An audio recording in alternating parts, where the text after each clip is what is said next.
नमस्ते. Smart गृहिणींसाठी खास 60 kitchen tips. Number 1. डोशाचं पीठ छान आंबवण्यासाठी डाळ तांदूळ वाटताना त्यात 2 चमचे शिजवलेला भात घालावा. यामुळं डोसे मस्त जाळीदार आणि मऊ होतात.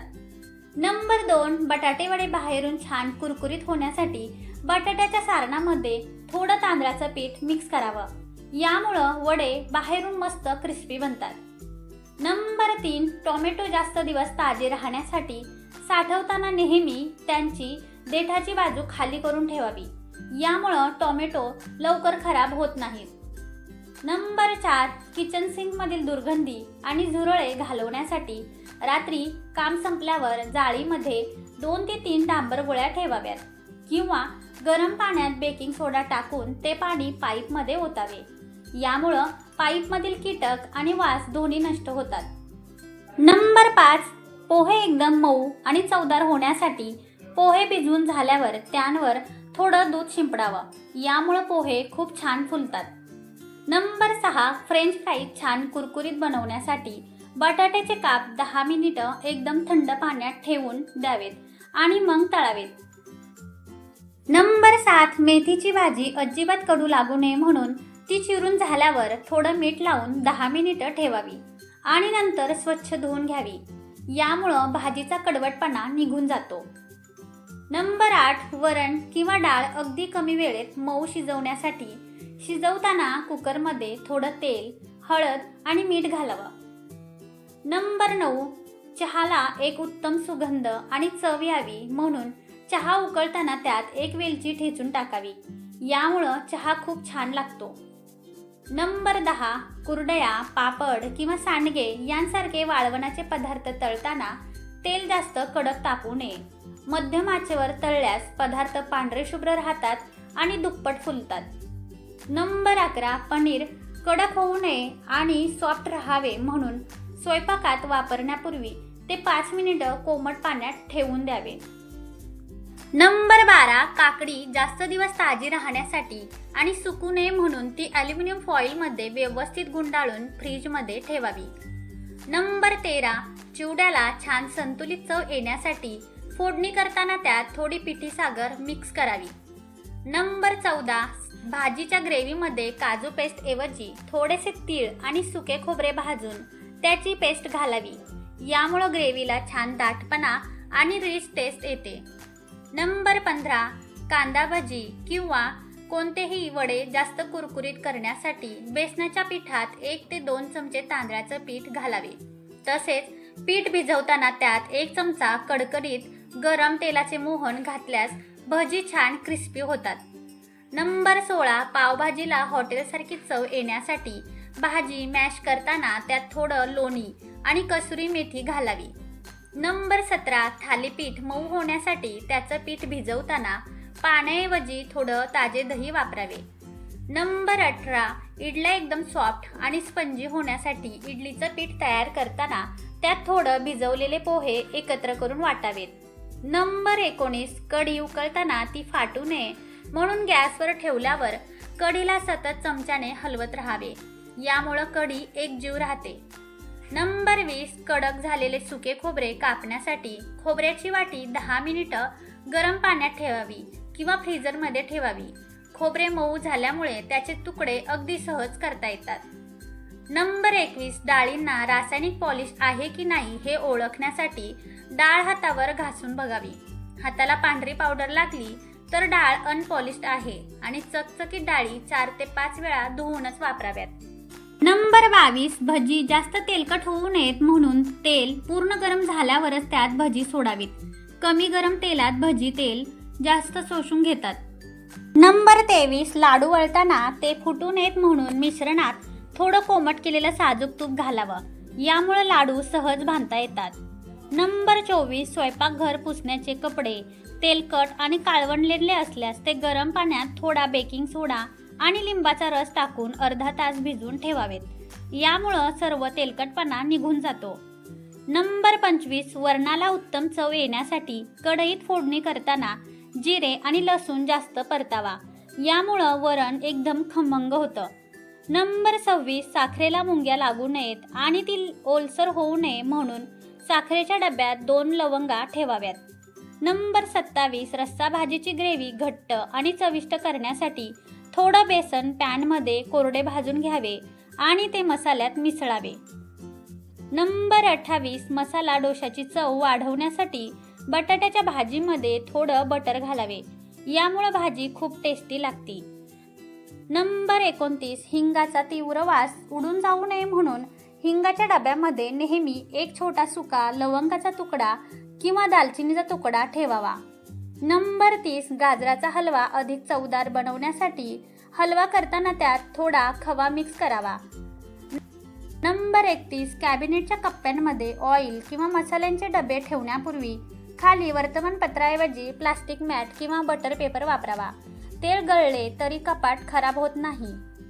नंबर 32 घरच्या घरी मऊ आणि स्पंजी केक बनवण्यासाठी त्याचं बॅटर तयार करताना नेहमी कोमट दुधाचा वापर करावा.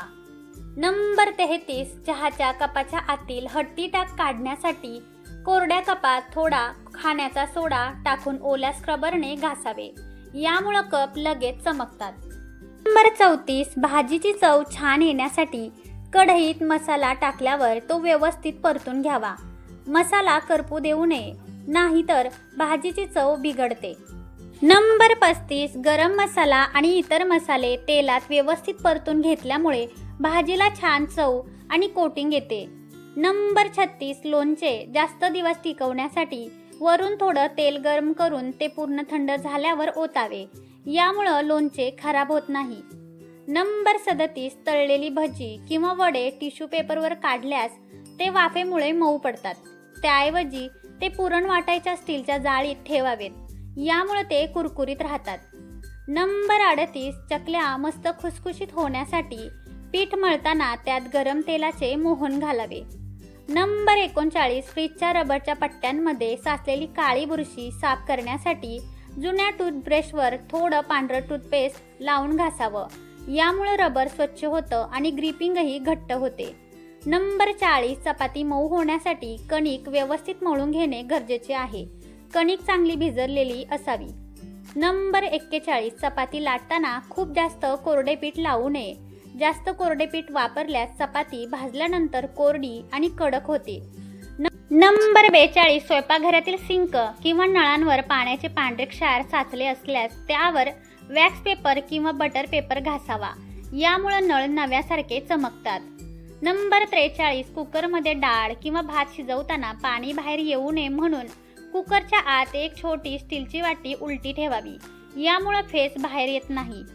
नंबर 44 किचन शेगडीचे काळे पडलेले तांब्याचे बर्नर एका वाटीत ठेवावे आणि त्यावर गरम पाणी ओतावे आणि त्यात 2 चमचे इनो टाकावे. 15 मिनिटात सर्व काजळी आपोआप सुट्टी होती. नंबर 45 गूळ खूप कडक झाला असल्यास तर तो एका डब्यात ठेवावा आणि त्या डब्यात ताज्या पावाचा तुकडा ठेवावा आणि डबा बंद करावा.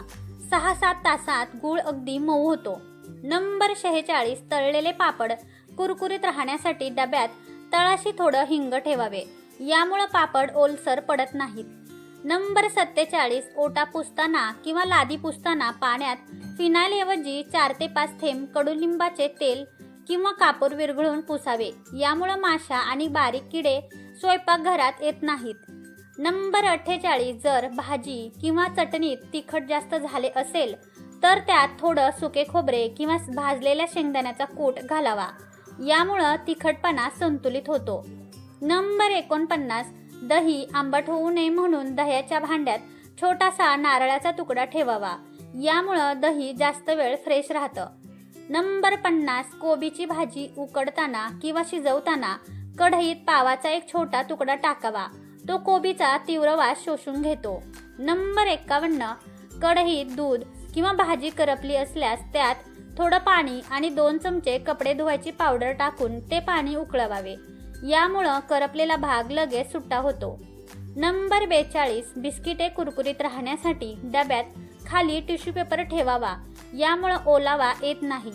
नंबर 53 बदाम काजू पिस्ता जास्त दिवस चांगले राहण्यासाठी ते प्लास्टिकच्या पिशवीत किंवा एअरटाईट डब्यात भरून फ्रीजमध्ये ठेवावे.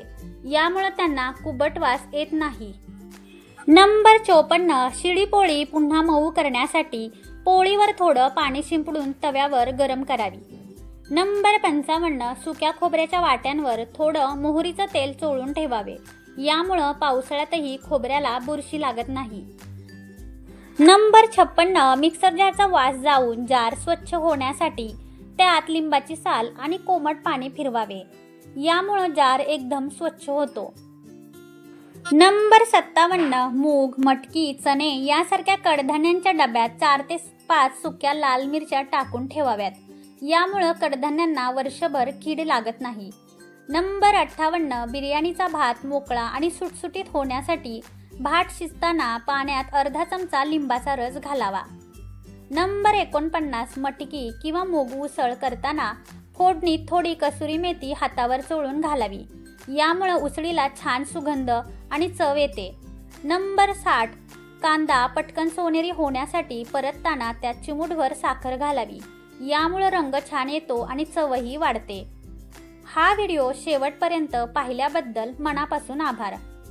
तर आजचा व्हिडिओ तुम्हाला कसा वाटला कमेंट करून नक्की सांगा. व्हिडिओ आवडला असल्यास लाईक आणि शेअर करायला विसरू नका. धन्यवाद.